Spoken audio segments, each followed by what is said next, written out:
Hi everybody. Today I want to discuss with you here on the Bumpkin News the Great American Con. You know, there's a term, the Ponzi scheme, and if we were able to ask everyone that's over 18 years old right now in America, what is a Ponzi scheme? I think I could be pretty safe in saying that 30% of the people would have no idea what a Ponzi scheme is. I don't want to go into the details of it. You can Google it to find out. But basically what it is, to put it in mathematic terms, is output is greater than input. It can't be. Right now we're living in an era of something that's the equivalent of a Ponzi scheme, and we call it the Great American Con.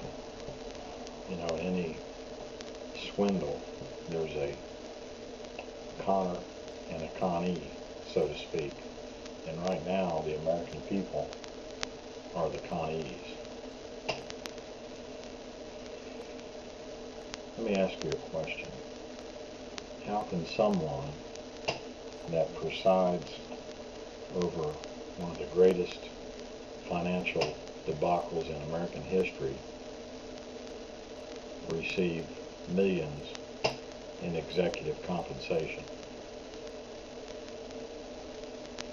I'd say that's a pretty good con. I think that's the greatest con in American history. Here we have legislators and CEOs of companies in the United States that have absolutely run the American financial system into the ground, have brought it down in flames, and yet they're still in public office, and some are reaping millions in compensation. Someone's been conned here, and it's the American taxpayer. You know, ever since the rising of socialism in the United States, this has been coming to the forefront, a debacle of this magnitude. There's no other way that things could have turned out but this. When you take away the initiative of people to produce for themselves, this is what you eventually accomplish. You know, you can look at America and you can break it down into segments, and we would say it like this: probably 50% to 60% of America is productive. Those are the ones that produce. And you have probably 20% of America that is something's wrong, some sort of a mental or physical disability, we'll say. And then there's that segment of the population that wants to game the system, that they want to get something for nothing. They want to get a handout. What chance would a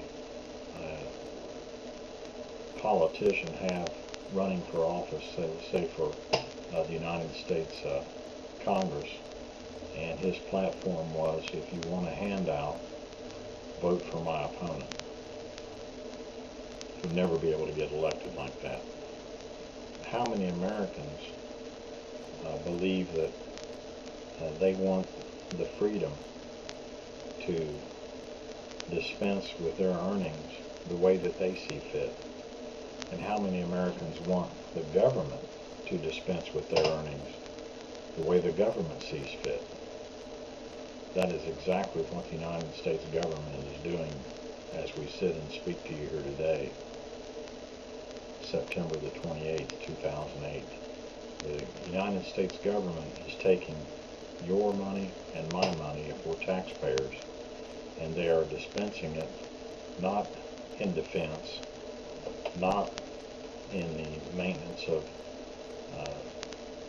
the national infrastructure, but they are dispensing it to individuals that we don't know and will never meet. they are taking away my right to disseminate my earnings, my productivity to people that I desire to give it to. They're taking it and giving it to someone that might be in that segment of the population that's gaming the system.